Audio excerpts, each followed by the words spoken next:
Bismillahirrahmanirrahim. Alhamdulillah. Wassalatu wassalamu ala Rasulillah wa ala alihi wa sahbihi wa la hawla wa la quwwata illa billah ma ba'd. Kita baca ayat yang ke-43 dari surat Al-Baqarah. Qala Allah Ta'ala wa aqimus salata wa atuz zakah warka'u ma'ar-raki'in.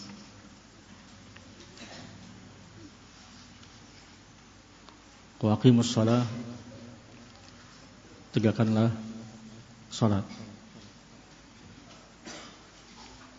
Berkata Ibnu Utsaimin rahimahullahu taala, ay qutu biha mustaqimatan bi syurutiha wa arkaniha wajibatiha wa mukammilatiha. Datangkanlah, lakukan salat itu dengan lurus, sempurna syarat-syaratnya, dipenuhi syarat-syarat salatnya, wa arkaniha, rukun-rukunnya, wa wajibatiha, kewajiban-kewajibannya, wa mukammilatiha, dan penyempurna-penyempurnanya, ini mustahabbat salat. Syekh Abdurrahman As-Sa'di rahimahullahu ta'ala dalam tafsirnya di awal surat Al-Baqarah, wa aqimus shalah, yakni kata beliau adalah iqamah zahir wal batin. Iqamatuha zahiran wa batinan. Iqamah zahir ini yang tadi disebutkan. Iqamah zahir yakni tadi menyempurnakan syarat-syaratnya, rukun-rukunnya, wajib-wajibnya.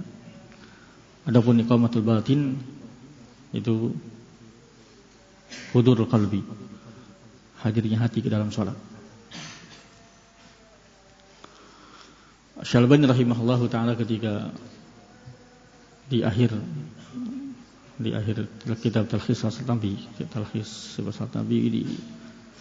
ketika menjelaskan ayat Allah, inna sholata tanha 'anil fahsya'i wal munkar.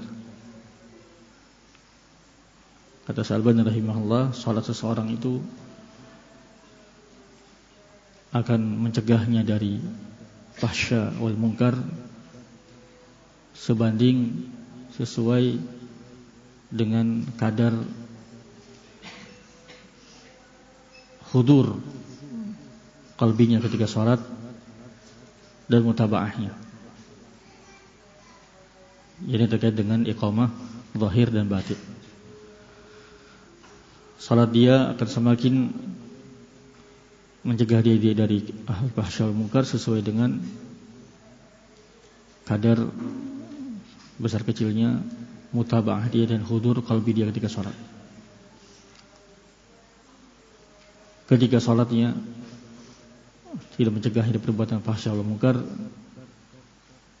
mungkin ada khalal pada salah satu atau dua-duanya. Mungkin kurang mutabaahnya atau kurang hadir hatinya ketika salat. Wa aqimus shalah, aqimunya tadi tegakkan salat, dipenuhi rukun-rukunnya, syarat-syaratnya, wajib-wajibnya. As-shalah di sini kata Ibnu Utsaimin masuk padanya salat yang fardu dan salat yang wajib, yang harus dipenuhi,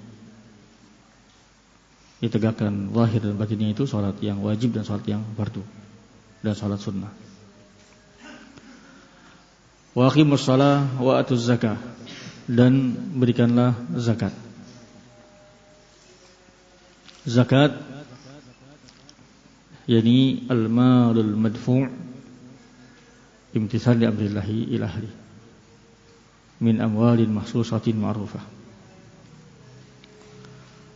Harta yang diserahkan, dikeluarkan sebagai bentuk menjalankan perintah Allah Subhanahu wa taala, diberikan kepada ahlinya, kepada mustahiknya. Dan ini diambil dari harta-harta khusus. Tidak semua harta ada zakatnya. Ya ma'ruf di kitab-kitab fikih. Dikatakan zakat lian yuzakkin nafs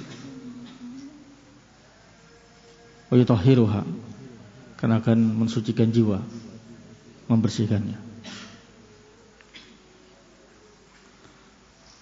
Wa aqimus shalah wa atuz zakah warka'u ma'ar raki'in, ay sallu ma'al musallin. Ini menamakan sesuatu dengan sebagian juznya, menamakan sesuatu dengan sebagian amalnya. Jadi maksud bukan sekedar ruku tapi salat. Salatlah kalian bersama orang-orang yang salat. Beliau rahimahullahu ta'ala menyebutkan beberapa faedah. Yang pertama, kata beliau rahimahullahu ta'ala, anna salata wajibatun 'alal umamis sabiqah. Salat itu selain wajib atas kita, juga telah diwajibkan atas umat-umat terdahulu. Dan salat pada umat terdahulu juga ada rukuknya, sehingga disebut dengan warka'u maraki.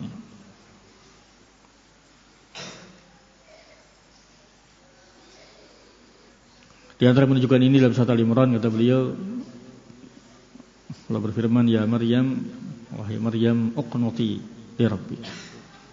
Kunutlah, yakni terus-meneruslah engkau taat kepada Rabbmu. Kunut, yakni dawam ta'ah.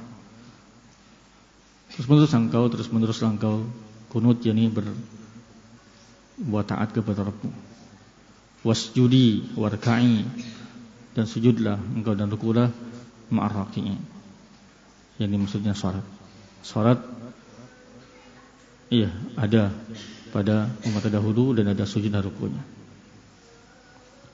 Iya, Nabi Isa alaihissalam juga berkata, wa umirtu bis salati waz zakati ma dumtu hayya. Aku diperintah untuk salat zakat selama aku hidup.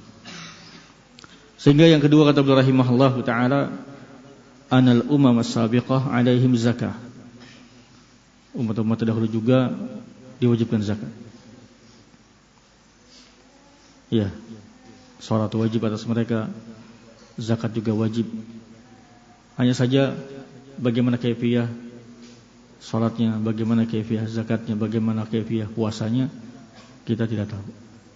Yang kita tahu, yang ada dalam nas, ada ruku'nya, ada sujudnya.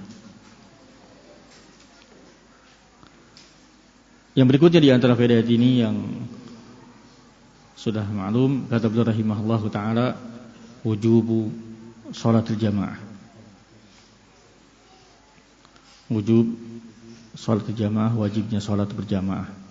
Dari mana diambil? Dari ma'ar raki'in, warka'u ma'ar raki'in. Sholatlah engkau bersama orang-orang sholat.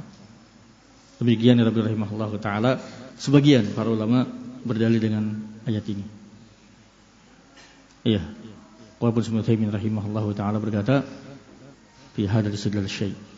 Cara pendalilan dari ayat ini untuk menyatakan wajibnya salat jamaah itu ada syai' yang tidak sempurna untuk berdalil dengan ayat ini. Wajibnya salat jamaah berdasarkan dalil-dalil yang lain. Allahu a'lam. Sebab kita cukup. Jazakumullah khairan.